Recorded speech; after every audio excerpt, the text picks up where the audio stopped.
up to the 1900 to 1920 mgbe anyị nwere ndị colonial administrators.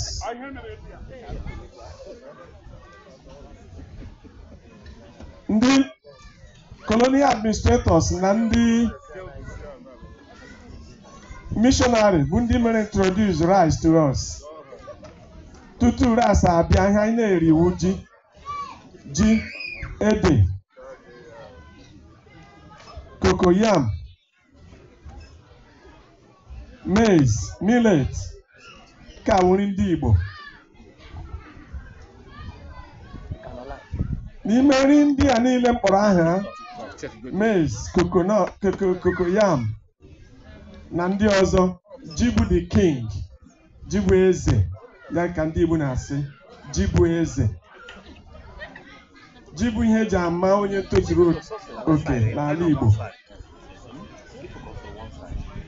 Ịrụ ji n'idiri ndidi, patience.